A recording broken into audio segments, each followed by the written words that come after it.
माझं नाव रिया आहे. माझी किंचाळी जोरजोरात बाहेर पडत होती, पण प्रकाशने माझा हात घट्ट पकडून ठेवला होता. त्याच्या डोळ्यात दहशत होती. श्वासातून दारूचा दर्प येत होता. तो म्हणाला, "काय समजतेस स्वतःला? जी मला अनाथ सोडून निघून गेली होती." मी रडत-रडत म्हणाले, "की आई, कुठं निघून गेलीस? तू असतीस तर मी कधीच नोकरानी बनले नसते." माझ्या आई-वडिलांचे छत्र बालपणीच हरपले होते. मोहल्ल्यातील एक बाई मला स्वतःसोबत घेऊन आली होती, की अनाथ मुली मी म्हणाले, की "हो, येतं. भांडी, झाडू, कपडे सगळं करायला येतं." त्यांनी कोणताही प्रश्न विचारला नाही. फक्त इशाऱ्याने आत बोलावलं. अशा प्रकारे माझी या घरात पावलं पडली. सुरुवातीला सगळं काही ठीक होतं. सारिका मॅडम कडक होत्या, पण त्यांची काही तत्त्वे होती. वेळेवर पगार, वेळेवर जेवण. मला वाटलं, की कदाचित आता आयुष्य थोडं सोपं होईल. पण हे सगळं त्या दिवशी तुटलं, जेव्हा प्रकाशजींनी मला पहिल्यांदा रिया म्हणून हाक मारली होती. म्हणू लागले, "अरे, तुझं नाव रिया आहे. खूपच सुंदर नाव आहे आणि तू स्वतःही खूप सुंदर आहेस." ते एका क्षणासाठी थांबले आणि मग हसून बोलायला सुरुवात केली. त्या दिवसानंतर त्यांच्या शब्दात काहीसा बदल दिसू लागला होता.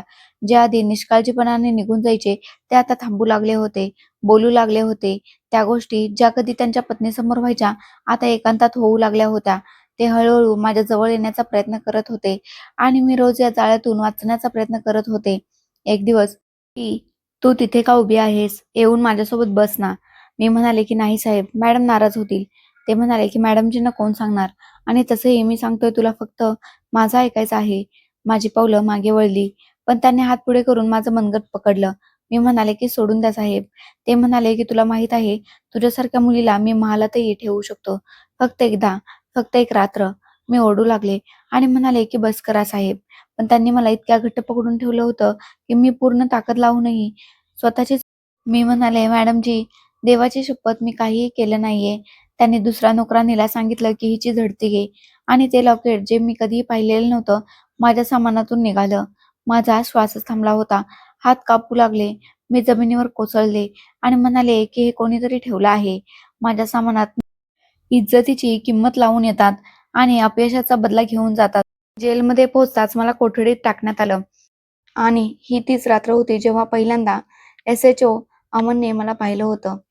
दरवाजा उघडला एका स्फोटाच्या आवाजासोबत. नवीन कैदी वॉर्डनने डरकाळी फोडत सांगितलं. मी घाबरून बसले होते. जसं मला माहीत होतं की आता जो दरवाजा बंद होईल तो माझ्या नशिबावर डाग लावेल. मी जेलच्या कोठडीत दाखल झाले. कच्च्या विटांची ती अरुंद जागा जिथे पंखाही हळूहळू चालत होता आणि भिंतीवर ओलसरपणा होता. एका कोपऱ्यात चटईवर 2 बायका बसल्या होत्या, ज्यांच्या चेहऱ्यावर भूतकाळातील आयुष्याच्या रेषा होत्या. त्यांच्यापैकी एकाने माझ्याकडे पाहिलं आणि ती हसत जवळ आली. म्हणू लागली, की "चोर आहेस की खुनी?" मी काहीच बोलले नाही. फक्त जमिनीवर नजर रोखून बसले. माझे अश्रू आता आतल्या आत वाहू लागले होते. मी विचार केला होता, की गरिबी ही अडचण असते. अनाथ असणं हे दुःख असतं. पण हा जो बाईवर आरोप असतो, हा तर मरणापेक्षाही भयंकर असतो. 3 दिवस की तू त्या इज्जतीसोबत या जेलमधून बाहेर पडावंस. जेलच्या भिंती साक्षीदार बनल्या. मी रिया, जिला जगाने नाकारलं होतं, जिच्यावर चोरीचा आरोप होता आणि जिचा आवाज ऐकणारं कोणीही नव्हतं, तिला एक पोलीस ऑफिसर लग्नासाठी विचारत होता. मी म्हणाले, "तुम्ही मस्करी करत आहात." एस.एच.ओ. मी म्हणाले, "लग्न करू इच्छितो." ती आधी तर गप्प राहिली. मग म्हणू लागलो, "जो मला या खोट्या गजांमधून मुक्त करू शकत होता, काय मी याच्यासोबत आयुष्य घालवू शकते? काय माझ्या नशिबात काही शांतता उरली आहे?" सकाळी सूर्य उगवला आणि मी मनात एक निर्णय घेतला. अमन समोर पोहोचले आणि हळूच म्हणाले, की "जर तुम्ही मला इज्जत द्याल तर मी तयार आहे. पण मी नोकरानी आहे आणि तुम्ही एक एस.एच.ओ. आहात." तो हसून म्हणू लागला, की "न्याय आणि प्रेम या दोन्हींचा संबंध प्रतिष्ठेशी नसतो, हेतूशी असतो. मला तुला पत्नी बनवायचं आहे, तमाशा नाही." संध्याकाळी लग्न झालं. जेलमधून नाही, कोठडीतून नाही, माझ्या नशिबातून. ती तर जन्मठेप असते. ती म्हणाली, "रिया, असहाय्यता, शांतता आणि स्वतःवर आरोप घेऊन जगणं ही सर्वात मोठी कैद असते." मी तिच्या डोळ्यात पाहिलं, ज्यात त्या उद्ध्वस्त झालेल्या वस्त्या होत्या. जसं तिने आपलं सगळं काही गमावलं होतं किंवा मग दुसऱ्या कोणाचं पाप आपल्या उराशी कवटाळलं होतं. मी म्हणाले, की "तू मला हे सगळं का सांगत आहेस?" ती म्हणाली, "कारण मी जाणते प्रेतांचंही पोस्टमार्टम करतो." अखेर मी याच जेलमध्ये पोहोचले. इथे कैदी नाही, आरोपांच्या बेड्यांमध्ये अडकलेल्या बायका आहेत. मी शांतपणे तिचं बोलणं ऐकत राहिले. मग हळूच म्हणू लागले, की "एस.एच.ओ. अमन, त्याने माझ्याशी लग्न केलं आहे. म्हणतो, की इज्जत देईल."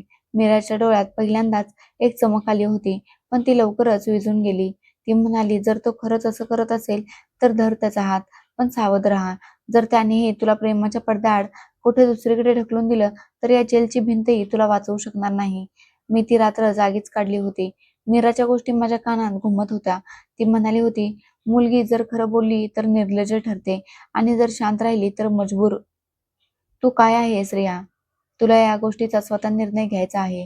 दुसऱ्या दिवशी जेव्हा अमन मला भेटायला आला, तेव्हा मी त्याच्या डोळ्यात पहिल्यांदा स्वतःला शोधण्याचा प्रयत्न केला होता. त्याच्या डोळ्यात कोणताही चुकीचा अर्थ नव्हता, पण मीराची छाया माझ्या डोक्यावर होती. प्रत्येक गोष्टीत संशयाचं विष मिसळत चाललं होतं. तो म्हणाला की रिया, मी तुला नवीन आयुष्य देणार आहे. आता ही भिंत नाही, तुझं घर, तुझा आसरा असेल. मी होकारार्थी मान हलवली, पण आतून एक आवाज येत होता, जो सांगत होता की मीरा, सांभाळून. जी मुलगी एकदा आरोपाच्या विळख्यात सापडते ती कधीच पूर्णपणे स्वतंत्र होत नाही. जेलच्या शेवटच्या दिवशी मीरा माझ्याकडे आली आणि एक छोटासा कागद माझ्या हातात दिला. म्हणू लागले की हा कधीतरी एकांतात वाच, आणि जर तुझ्या आयुष्यात ते नसेल ज्याचं वचन दिले गेले तर लक्षात ठेव रिया, तू एकटी नाहीस. मी तो कागद माझ्या हृदयाशी लावून ठेवला. आज नाही पण कधीतरी नक्कीच वाचेन हा. जेव्हा जेलचे दरवाजे माझ्या मागे बंद झाले तेव्हा हृदय विचित्रपणे धडधडू लागलं होतं. बाहेर उजेड होता, खुलं आकाश होतं. ही मुक्ती नव्हती, फक्त एका जेलमधून तिकिटाचा प्रवास. काही मागितलं तर घाबरू नकोस. रिया आता कैदी नाहीये. रिया आता एक आग आहे. मी तो कागद माझ्या हृदयाशी लावला. आता मला माझी ताकद आठवत होती. आता मला हा विश्वास वाटू लागला होता की कदाचित यावेळी मी लाचार नाहीये, पेक्षा वेगळा आहे. कदाचित नशिबाने यावेळी मला फसवलेलं नाही. मग दुपारी पत्नीला बनायचं असतं. त्याच्या डोळ्यात मृदुता होती, पण काहीतरी लपलेलं होतं. एक हलकीशी चमक जी माझ्या हृदयाला बोचली होती. मी ते कपडे पकडले, खोलीत जाऊन कपडे बदलले, स्वतःला आरशात अमन आत आला. त्याच्या चेहऱ्यावर हलकंसं हास्य आणि डोळ्यात विचित्र असा गोंधळ होता. माझ्याजवळ येऊन बसला आणि माझा हात धरला. मी शांत झाले. त्याने हळू सांगितले की रिया, एक गोष्ट आहे जी तुला आधीच सांगायला हवी होती, पण हिंमत झाली नाही. आता आजची रात्र कदाचित तुझ्याशी खरं बोललं नाही तर आयुष्यभर स्वतःला माफ करू शकणार नाही. माझं हृदय जोरजोराने धडधडू लागलं होतं. मी कोणतीही प्रतिक्रिया दिली नाही, फक्त शांतपणे बसून राहिले. तो म्हणाला की मी विवाहित आहे रिया, आधीपासूनच. हे ऐकून तर माझ्या कानावर असं पडलं की जसं कोणी कानांजवळ बॉम्ब फोडला असावा. हृदय जसं वेगाने धडधडू लागलं, शरीर कामाने भिजून गेलं. मी फक्त प्रश्न विचारणाऱ्या नजरेने त्याच्याकडे पाहिलं. तो म्हणू लागला की एवढाच होता की आता मी इतकी कमजोर नव्हते की शांतपणे सगळं काही सहन करेन. आता मला समजलं होतं की जर स्त्रीने स्वतःला बदलण्यास सुरुवात केली तर तिचं जग सगळ्या जेल आपल्या हिमतीने हलवू शकतं. रात्र संपली होती आणि मी सकाळी नवीन लढाईसाठी तयार झाले होते. लग्नाच्या रात्रीचं सत्य माझ्या आत एक वादळ सोडून गेलं होतं. अमनचे शब्द वारंवार माझ्या डोक्यात घुमत होते. हे लग्न माझ्यासाठी एक माफी आहे, पण मी तुला सोडण्यासाठी तयार आहे. दुसऱ्या दिवशी सकाळी सगळं काही बदललं होतं. दरवाजा बंद होता, खिडक्यांवर गजा लावण्यात आले होते. खोली एखाद्या कैदखान्यापेक्षा कमी नव्हती. मी जेव्हा दरवाजा उघडून पाहिला तेव्हा बाहेरून कुलूप लागलेलं होतं. घाबरून दरवाजा बडवायला सुरुवात केली. किंचाळले, ओरडले, पण काहीच उत्तर आलं नाही. कित्येक तासानंतर दरवाजा उघडला. मी या जेलच्या सर्वात अंधाऱ्या कोठडीत कैद होते. अमन दिवसावर्धीत चांगला माणूस बनायचा, लोकांची भांडणे सोडवायचा, पण रात्री एक लांडगा बनायचा. एक दिवस त्याने माझ्या खोलीत येऊन सांगितलं की उद्या तू माझ्यासोबत एका स्पेशल पार्टीमध्ये चलशील, जिथे तुला सगळे ओळखतील, माझी सुंदर ट्रॉफी म्हणून. मी नकार दिला, तर त्याने माझ्या थोबाडीत मारली. त्या रात्री मला झोप आली नाही.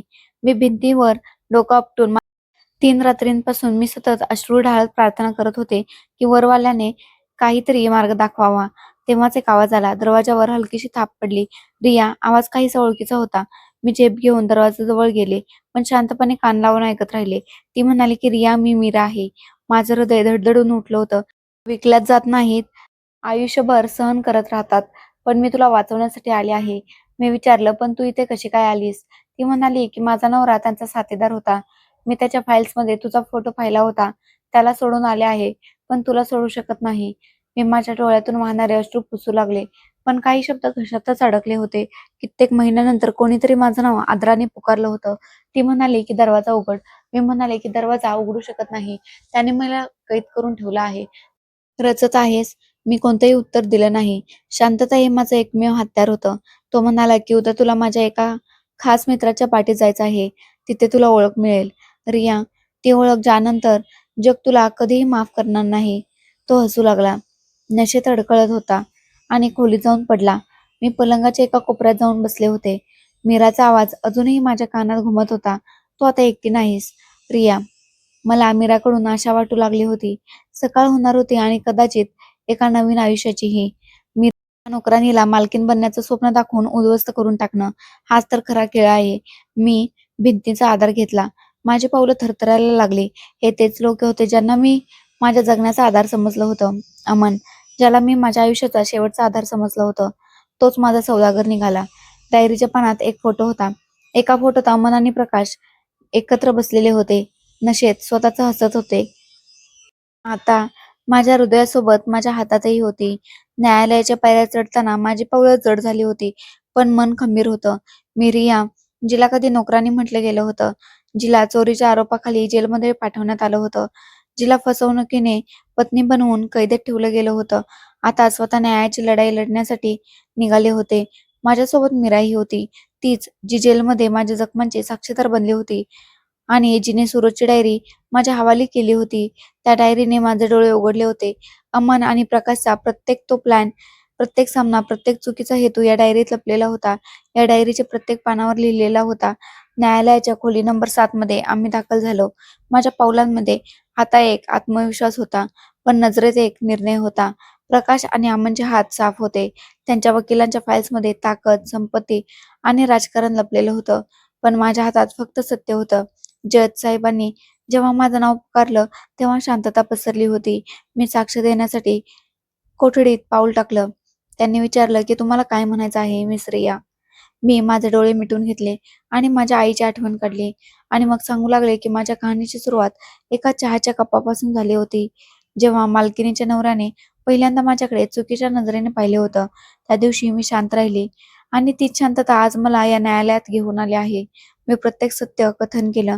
नोकरीचा काळ, खोटा आरोप, जेल, अमनसोबत लग्नाची अट, लग्नाच्या रात्रीचं सत्य, प्रकाशचा कट आणि सुरजची डायरी. न्यायालयात प्रत्येक माणूस जणू थक्क झाला होता. फक्त जजांची पेन चालत राहिली. मग मीरा साक्षीदार म्हणून आली होती. तिने ते सगळं काही सांगितलं जे तिने जेलमध्ये पाहिलं होतं, ऐकलं होतं आणि ते जाणवलं होतं. ती ओरडून म्हणाली, जज साहेब, स्त्री असणं कोणताही गुन्हा नाही. रियाला फक्त एक सुंदर शरीर समजलं गेलं, ना की माणूस. जेव्हा डायरी न्यायालयात सादर झाली, तेव्हा तिला वकिलाने बनावट सिद्ध करण्याचा प्रयत्न केला. म्हणाला की हे सगळं खोटं आहे आणि निराधार आरोप आहेत, भावनिक ड्रामा आहे. तो ओरडला.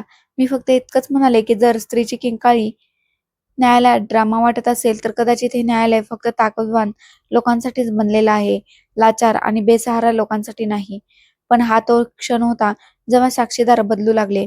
ती बाई जी मालकिणीच्या घरात नोकरानी होती, न्यायालयात आली, पण विधान 7 वर्षांची सश्रम कारावासाची शिक्षा सुनावली जाते. माझी नजर झुकली होती, पण हृदयात एक लहरती विजयाची जाणीव झाली. जसं एखाद्या बेघराला आकाशाचा एक तुकडा मिळाला असावा. माझा विश्वास बसत नव्हता की तो दिवस आला जेव्हा माझ्या जखमांची साक्ष स्वतः न्यायालय देत होतं. या निकालानंतर मीडियाचं लक्ष माझ्याकडे आलं. रिपोर्टर्सनी मला न्यायाचा आवाज, असहाय्य स्त्रीचा विजय आणि अन्यायाविरुद्ध बंड असे शब्द दिले. सरकारतर्फे मला एक फ्लॅट दिला होता. नोकरी आणि इज्जत दिली गेली. मी नोकरी स्वीकारली जेणेकरून इतर बायकांचाही आवाज ऐकू शकेन, सर्वांचा. माझ्या हातात आता फक्त भाकरी नव्हती तर पेनही होता आणि तोच पेन ज्याला कधी अशिक्षित समजलं गेलं होतं, आज आवाजाचं हत्यार बनलं होतं. पण हे सगळं मिळूनही माझ्या हृदयाचा एक कोपरा रिकामाच राहिला होता. प्रत्येक शाब्बासकी, प्रत्येक भिंत. पण माझी लढाई आता फक्त वैयक्तिक राहिली नव्हती. कित्येक वर्ष उलटून गेली आहेत. मीरा आता माझी सर्वात मोठी साथीदार आहे.